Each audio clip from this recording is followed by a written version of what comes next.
Hello and welcome back to my channel. और आज की रीडिंग में हम बात करेंगे स्पाइसीज मीन राशि वाले लोगों के लिए कैसा रहने वाला है 2025। अगर आप सन मून राइजिंग और वीनस से हैं तो आप इस रीडिंग को देख सकते हैं। इसमें आपके लिए कोई गाइडेंस हो सकती है। मेरी सभी रीडिंग्स होती हैं टाइम लेस रीडिंग्स, तो इसमें 2025 में आप इस रीडिंग को कभी भी देखें, ये आपके लिए हो सकती है। इसमें आपके लिए कोई मैसेज हो सकता है। तो चलिए शुरू करते हैं। पाइसेस यानी मीन राशि वाले लोगों के लिए कैसा रहेगा साल 2025। तो मीन राशि वाले लोगों के लिए कार्ड शफल करूंगी। सबसे पहले हम लेंगे ओशो ज़ेन डेक, देखेंगे 2025 मीन राशि वाले लोगों के लिए कैसा रहने वाला है। Oh we have past life. Okay, तो देखिए हो सकता है कि कोई पास्ट लाइफ से कोई दूसरे रिलेशनशिप या पास्ट लाइफ से कोई लोग आपको कांटेक्ट कर सकते हैं। कोई नए लोग आपको ऐसे मिल सकते हैं जो कि आपको ऐसा लगे कि जाने पहचाने लग रहे हैं, इनको पहचाना पहचाना सा लगता है, इनके साथ फैमिलियर बॉन्ड लगता है। तो हो सकता है कि वो रिलेशन आपका कोई पास्ट लाइफ रिलेशन हो जो इस लाइफ में फिर से मैनिफेस्ट हुआ है।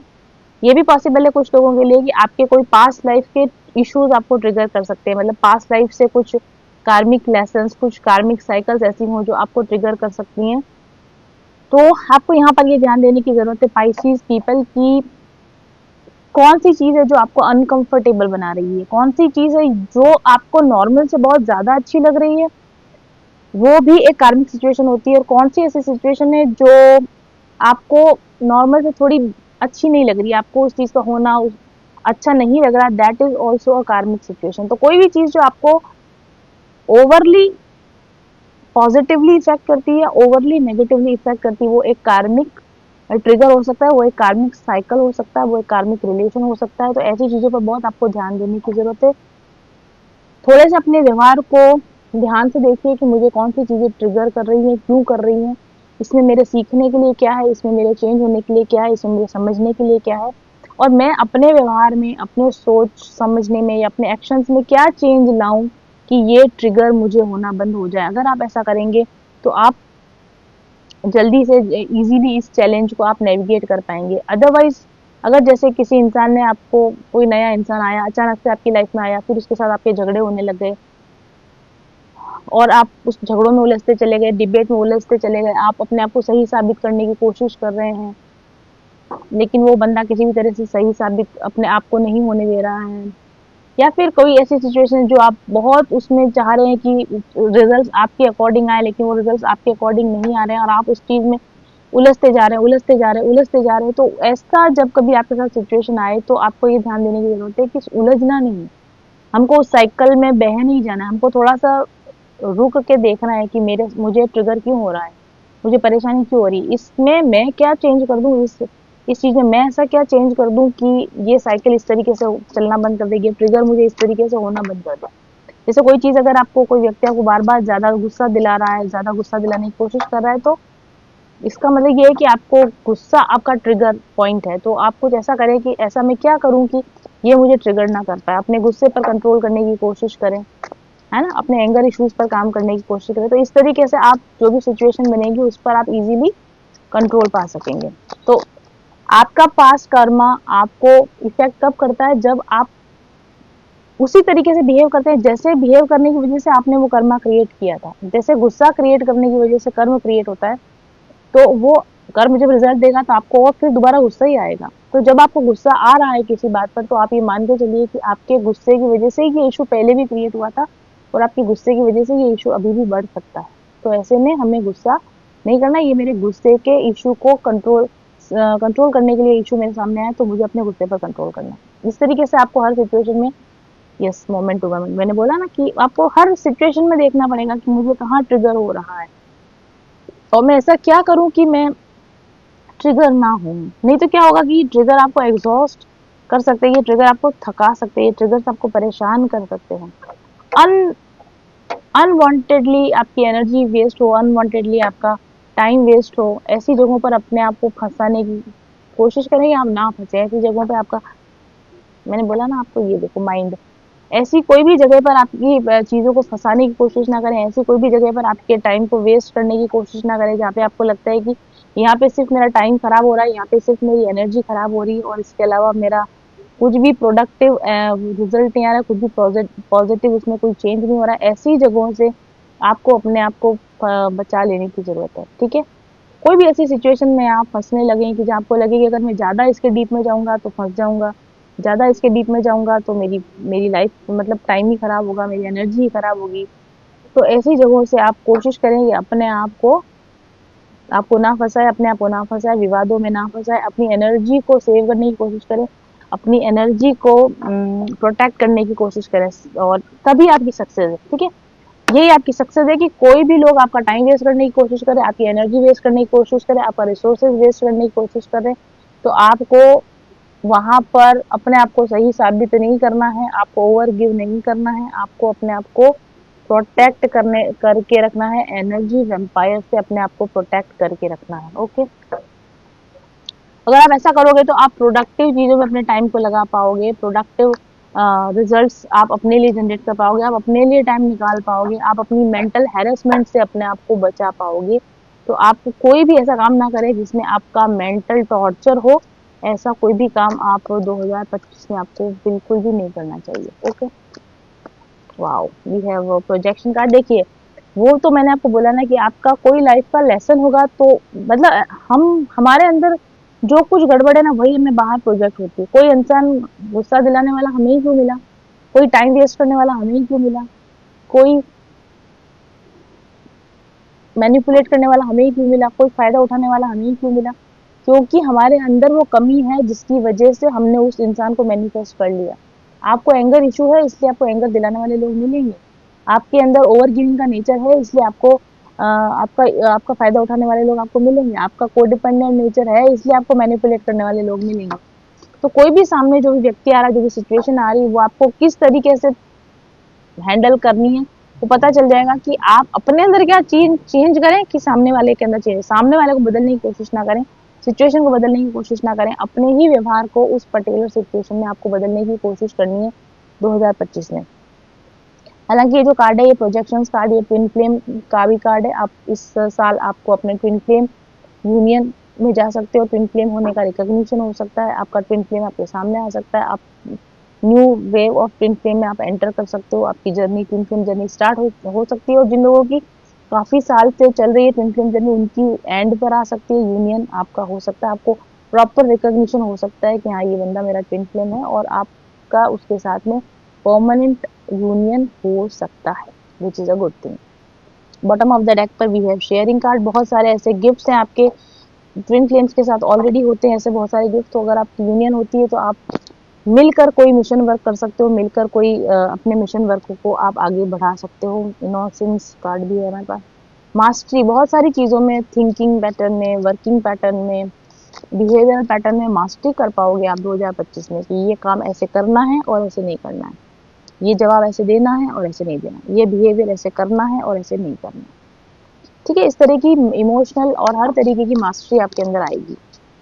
जीने का सलीका, जिसको बोलते हैं जीने का सलीका, जीने का तरीका, वो आपके अंदर आएगा कि हाँ ये काम ऐसे करना है भैया और ऐसे नहीं करना, ये ऐसे होता है और ये ऐसे नहीं होता है, ये समझ आपके अंदर डेफिनेटली आएगी। And you have 10 of cups card, और जब आप इस सिचुएशन में आते हो ना तब आपको एक्चुअल शांति मिलती है, एक्चुअल पीस मिलता है।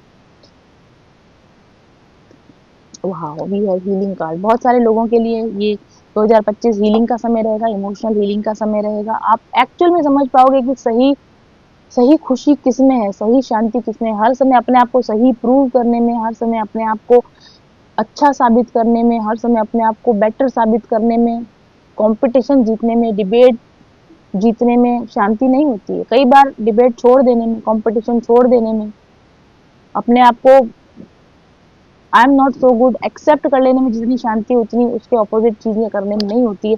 ये बात, वाओ, ये भी 4 ऑफ वॉन्ड्स कार्ड है, 11 कार्ड है। तो मेरे को ऐसा लगता है कि इस साल आपको वो समझ, मतलब ट्विन फ्लेम जर्नी में जो लेसन होते हैं ना, कोड डिपेंडेंसी के, इमोशनल इम्बैलेंस के, एंगर के, इम्पल्सिव रिएक्शंस के, ये वाले जो इश्यूज है ना वो इस साल आपके सॉल्व हो सकते हैं। आपको समझ में आ सकता है कि मेरी लाइफ में अब तक जो भी गड़बड़ हो रही थी उसमें मेरा कितना रोल था, और जब आपको ये समझ में आएगा तो आपको लगेगा सारा रोल आपका ही था, इसमें किसी दूसरे पर्सन का कोई रोल था ही नहीं, ये मेरा ही था। जो भी गड़बड़ मैंने करी, जो भी इश्यूज क्रिएट करे, वो सब मेरे ही मोमेंट टू मोमेंट लिए गए गलत डिसीजन की वजह से मैं ही अपने आप को और उलझाता चला गया, उलझाता चला गया। और मेरे सिचुएशंस मेरी ही वजह से खराब हुई है, ये चीज़ें आपको समझ में आएंगी। समझ में आने के बाद में आप उसको मनन करोगे, हील करोगे और बैलेंस स्टेट में आओगे। मुझे ऐसा लगता है 10 ऑफ वॉन्ड, क्योंकि हर एक चीज़ का कहते हैं ना कि पाप का घड़ा बढ़ता है, तो हर एक चीज़ का घड़ा भरने का समय आता है। तो मुझे लगता है कि 2025 में स्पाइसिस राशि के लोग, आप जिस भी चीज़ का आपका एक्सट्रीम लेवल आ चुका है ना, वो एक्सट्रीम लेवल बस आ चुका है, मतलब आप उसको चीज़ों को छोड़ने वाले हो। अगर बहुत ज़्यादा वर्क करते थे, मुझे मुझे नहीं करना काम, या उतना नहीं करना जितना मैं करता था। बहुत गुस्सा करते थे, अब नहीं करना भाई इतना गुस्सा। बहुत ज़्यादा बिजी थे या बहुत ज़्यादा अनइन्वॉल्व थे, बहुत ज़्यादा इमोशनली अनअवेलेबल थे, तो अब आपको लगेगा कि नहीं, मुझे अपने इमोशन पे वर्क करने की ज़रूरत है। बहुत ज़्यादा कट ऑफ थे फैमिली से, लोगों से, मे बी अपने ट्विन फ्लेम से, आपको लगेगा कि मुझे मुझे कनेक्टेड रहने की ज़रूरत है। ऐसे बहुत सारी चीज़ों में आपके लाइफ में चेंज आने वाला है कि ये काम 2024 तक किया, अब नहीं करूँगा। ऐसी सिचुएशन आपकी आएगी in 2025। What else, what else for my Pisces people. हो कितनी बार काटा गया बाबा। It is a strong indication that you are a twin flame, and that इस साल में आपका वो ट्विन फ्लेम बैलेंस अचीव होगा, ट्विन फ्लेम यूनियन अचीव होगा स्मूथली। आप अपने ट्विन फ्लेम के साथ बहुत इजी गोइंग तरीके से आगे बढ़ पाओगे। 9 ऑफ पेंटिकल्स, बिकॉज आपने सेल्फ लव करना सीख लिया है। आप अपने आप में कंप्लीट हो चुके हो, आप अपने आप में कंप्लीट हो चुके हो। तो बहुत सारी, मतलब आप वैसे भी अब खुश हो, वैसे अपने ट्विन फ्लेम के अलावा भी आप खुश हो, मतलब वैसे आपको कोई जरूरत है नहीं। You are complete within, you are doing good in your life. But फिर होता है ना कि चेरी ऑन द केक, कि आप वैसे बहुत अच्छे हो लेकिन आप ट्विन फ्लेम यूनियन में भी हो। तो उस तरह की कुछ वाइब्स मुझे यहाँ पे आ रही हैं। पैसों के मामले में बहुत सारा आपको अबंडेंस मिलने वाला है, चीजें आपके लिए स्मूथ हो जाएंगी, आगे से आगे, आगे से आगे हेल्प के ऑफर्स, अपॉर्चुनिटीज आपको मिलने लगेंगी, स्टेबिलिटी आपको मिलेगी, अबंडेंस आपको मिलेगा। क्योंकि बहुत सारी जगहों पे आपने अपने काम करने का, सोचने का तरीका बदल दिया होगा, या बदल बदल रहे होगे, जिसके गुड रिजल्ट्स आपको हाथों हाथ मिलने लगेंगे। इधर आपने चीज़ों को चेंज करा, वर्किंग पैटर्न को चेंज करा, और इधर आपका रिजल्ट आया अच्छे, इन अ गुड सेंस। ठीक है, तो बहुत अच्छे कार्ड्स हैं ये सभी, बहुत ही अच्छे कार्ड्स हैं। आप अपने कहीं घूमने फिरने जा सकते हो, न्यू कंस्ट्रक्शन कर सकते हो, कहीं पर बहुत सारा पैसा जनरेट कर सकते हो, वेल्थ जनरेट कर सकते हो, कोई अच्छे इन्वेस्टमेंट्स कर सकते हो जिनके बहुत अच्छे आपको रिजल्ट्स मिले 2025 में। इसकी पूरी पूरी संभावना है। देखते हैं कि आपके गाइड्स का आपके लिए क्या संदेश है। We have discipline. I do think कि आप अपनी एनर्जीज को बैलेंस करने का काम करोगे। जहाँ पे पहले गड़बड़ हुई थी ना, आप एनालाइज करोगे कि ये चीज कहाँ पर गड़बड़ हुई, कैसे गड़बड़ हुई, इसको मैं कैसे ठीक कर सकता हूँ, इन दैट सेंस। और फिर आप उस चीज को डिसिप्लिन के द्वारा, अपने ही इंटरनल डिसिप्लिन के द्वारा आप उसको ठीक करो, और फिर उसके बाद में चीजें आपके लिए ठीक होने लग जाए। इसकी पूरी पूरी पॉसिबिलिटीज है।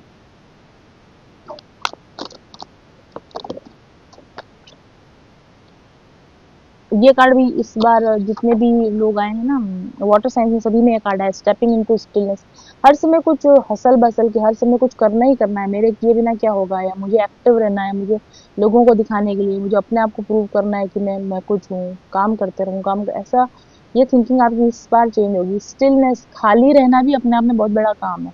खुद को स्थिर रखना, खुद को खाली रखना, खुद को बैलेंस में रखना, एक स्टिलनेस की सिचुएशन में खुद को बनाए रखना भी एक बहुत बड़ा काम है। ये चीज़ आपको समझ में आएगी, और थोड़ा-सा आप अपने very discipline, very hard working routine से अलग होके थोड़ा-सा कोशिश करोगे कि अपने लिए टाइम निकालोगे, या फिर ज़िंदगी के लिए टाइम निकालोगे, कि हाँ, एप्रिशिएट करने के लिए भी कुछ चीज़ें हैं बस। क्योंकि इतना ज़्यादा किए जा रहे हैं कि जो वर्क कर रहे हो ना, इसकी वजह से निराशा से ज़्यादा कुछ ज़्यादा हाथ आ नहीं रहा है, ये बात आपको समझ में आएगी। तो अभी जब बहुत ज़्यादा काम करने के बावजूद कौन सी शांति मिल रही है, तो इससे तो बेटर फिर शांति से ही जी लिया जाए। इससे तो बेटर है कि जो थोड़ा करें और उसी में आनंद मिलने लग जाए, थोड़ा करें और उसी में थोड़ा एंजॉय करने लग जाएं। इस तरह के चेंजेस आपके अंदर इस साल होंगे, स्पाइसिस पीपल, मुझे ऐसा बिल्कुल आपके लिए लगता है। और क्या चेंजेस हो सकते हैं आपके लिए? The river queen card, flow, letting go and natural movement. वो मैंने बोला ना कि आप बहुत ज्यादा कंट्रोल जो था ना कि मैं कर लूँ, मैं कर लूँ, ये भी मैं कर लूँ, वो भी मैं कर लूँ, यहाँ पर भी मेरा दबदबा हो, वहाँ पर मेरा दबदबा हो, यहाँ भी रिजल्ट ओरिएंटेड, वहाँ भी रिजल्ट ओरिएंटेड, वो चीजें आप डेफिनेटली इस साल छोड़ने वाले हो कि फ्लो में जा रहे कि जो जो काम जैसा हो रहा है इजी गोइंग हो रहा है, इजी गोइंग। कुछ काम अगर हो जाता है बहुत अच्छी बात, वेल एंड गुड, नहीं होता है बहुत अच्छी बात, वेल एंड गुड। तो नेचुरल पेस पर नेचुरल तरीके से चीज़ों को फ्लो होने दोगे आपकी। हाँ, अपने आप से हो रहा है बहुत अच्छी बात है, नहीं हो रहा है तो इसका मतलब इसके होने का समय नहीं आया है, मैं कंट्रोल नहीं कर सकता, मैं जितना कर सकता था मैंने कर लिया, इसके आगे मुझे बहुत ज़्यादा अब सोचने की ज़रूरत नहीं है। ऐसी एनर्जी आपके लिए निकल कर रही। One more card for my Pisces people, one more card for my Pisces people. ओ फिर डिसिप्लिन का कार्ड आया है, आर्मर बाउंड्रीज। डिसिप्लिन तो आपको रखने की जरूरत है, बट अब मुझे ऐसा लगता है कि आप ऑलरेडी बहुत ज्यादा डिसिप्लिन हो। यहाँ डिसिप्लिन की बात ये आ रही है कि आप अपनी बाउंड्रीज को कैसे टाइट करो, ओवर वर्किंग को कैसे आप खत्म करो, और अपने डिसिप्लिन का उपयोग आप अपने सेल्फ के लिए कैसे करो। ओवर गिविंग नेचर से आप अपने आप को कैसे बचाओ, लोगों के एनर्जी वैम्पायर्स के मैनिपुलेटर्स के मैनिपुलेशन से आप कैसे बचो, that will be more important to you. ये साल आपके ग्रोथ का साल है, आपके नेचुरल यूनिवर्सल लॉस को समझने का साल है, जिंदगी को एक डिवाइनली ऑर्डर में लाने का साल है। जो ऑर्डर बिगड़ गया था, बहुत ज्यादा चीजों को अपने हाथ में लेने की वजह से जो ऑर्डर बिगड़ गया था, उस ऑर्डर को फिर से रीस्टोर करने का साल है आपका 2025। Last card for my Pisces people, last card for my Pisces, manifesting dreams. और जब आप ऐसी जिंदगी जीना शुरू कर देते हो, जब आप फ्लो के साथ जीना शुरू करते हो, तो ऑब्वियस सी बात है कि आप वो मैनिफेस्ट करने लगते हो जो आपके सपने हैं। आप जब जिंदगी को अपने हिसाब से कंट्रोल करना बंद कर देते हो, तो फिर जिंदगी आपको वो देने लग जाती है जो आपको एक्चुअल में जरूरत होती है। ये चीज मेरा अपना खुद का पर्सनल एक्सपीरियंस है। जब तक मैं अपनी लाइफ को अपने हिसाब से कंट्रोल करने की कोशिश कर रही थी, जब तक मुझे वो चीजें नहीं मिल रही थी जो मुझे मिलना चाहिए, या मेरे को लगता था कि डिजर्व करती हूँ, मुझे मिलनी चाहिए थी, नहीं मिल रही थी। लेकिन जब मैंने अपने आप को फ्लो में डाल दिया, जब मैंने सरेंडर कर दिया, ऑटोमेटिकली वो सारी चीजें जो मैंने कभी चाही थी वो ऑटोमेटिकली मेरी लाइफ के फ्लो में अपने आप से आती चली गई। Giving birth, I do think कि आपका एक नया वर्जन तैयार हो रहा है 2025 में। 2024 तक आप एक अलग तरह के इंसान थे, अलग इंसान थे, और 2025 में आप एक बिल्कुल डिफरेंट फॉर्म में निकल कर आओगे, बिल्कुल डिफरेंट आपका वर्जन निकल के आएगा। एक डायनामिक एनर्जी, अब तक की आपकी एनर्जी थकी थकी एग्जॉस्टेड एनर्जी आपकी रही होगी, लेकिन अभी आपकी एनर्जी ऐसी डायनामिक एनर्जी होगी कि दुनिया देखेगी कि इसमें ये बिग चेंज आया है, और ये बिग चेंज एक अच्छा चेंज है। वो चेंज आपको अपने लिए, आपको भी अच्छा लगेगा, और आपके अंदर वो चेंज देखकर लोगों को भी अच्छा लगेगा। Not jealous people, jealous people तो हमेशा किसी का भी अच्छा होता देख के उनको अच्छा नहीं लगता, पर बहुत से ऐसे लोग जो आपकी परवाह करते हैं, उनको आपके अंदर के ये अच्छे चेंजेस देखकर डेफिनेटली अच्छा लगने वाला है। अवेकनिंग एंशिएंट विजडम, मैंने बोला ना कि आपके अंदर कुछ बिग चेंज आएगा, आपके अंदर वो अवेकनिंग आएगी, आपके अंदर वो वाइज सोल आपकी जागृत होगी। 3D फिजिकल लेवल पर आपका ईगो के साथ जो आप चल रहे थे ना, कि आपका ईगो आपको धक्के मार मार के जैसे चला रहा था, आप समझ जाओगे कि I am not my ego, I am my soul. मैं सोल हूँ, और मैं सोल पर्पज के लिए आया हूँ, मैं सोल के ग्रोथ के लिए आया हूँ, मैं अपने ईगो को बढ़ावा देने के लिए नहीं आया हूँ।